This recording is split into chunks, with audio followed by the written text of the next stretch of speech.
जंगल में सुनसान हवेली। यह कहानी है एक घने और सुनसान जंगल की। ये जंगल इतना गहरा था कि दिन के समय भी यहाँ अजीब सी खामोशी रहती थी। जंगल के बीच से एक पुरानी और टूटी हुई सड़क गुजरती थी, जिस पर बहुत कम लोग आते जाते थे। सड़क के किनारे एक जंग लगा बोर्ड लगा था, जिस पर साफ लिखा था, आगे जाना मना है। लेकिन लोग अक्सर ऐसी चेतावनियों को नजरअंदाज कर देते हैं। एक शाम 3 दोस्त, आकाश, विकास और अमित, उसी सड़क से जंगल के अंदर चले गए। चलते चलते उन्हें ऐसा महसूस होने लगा जैसे कोई झाड़ियों के पीछे से उन्हें देख रहा हो। थोड़ी दूर आगे घने पेड़ों के बीच उन्हें एक पुरानी हवेली दिखाई दी।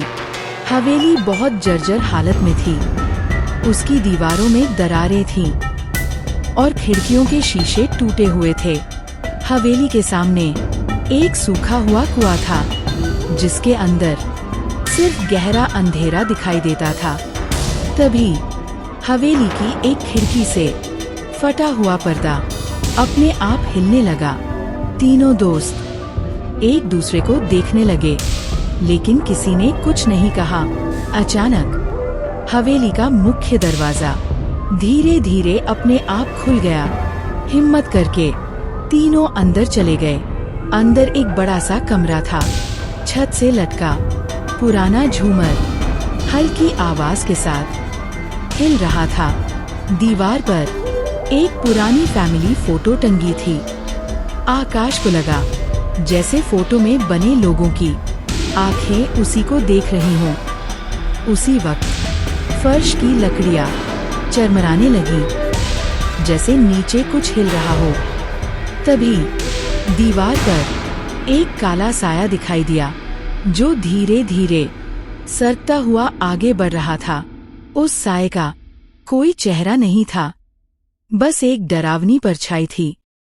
अचानक ऊपर से धीमी सी आवाज आई, जैसे कोई उनका नाम पुकार रहा हो। तीनों दोस्त डर गए और बाहर भागने लगे, लेकिन जहां दरवाजा होना चाहिए था, वहां अब सिर्फ एक ठंडी दीवार थी। कुछ पल बाद सब कुछ शांत हो गया। अगली सुबह जंगल फिर से वैसा ही था जैसा रोज होता था। हवेली खामोशी से वहीं खड़ी थी, लेकिन हवेली की दीवार पर अब एक नया नाम लाल रंग में लिखा हुआ दिखाई दे रहा था।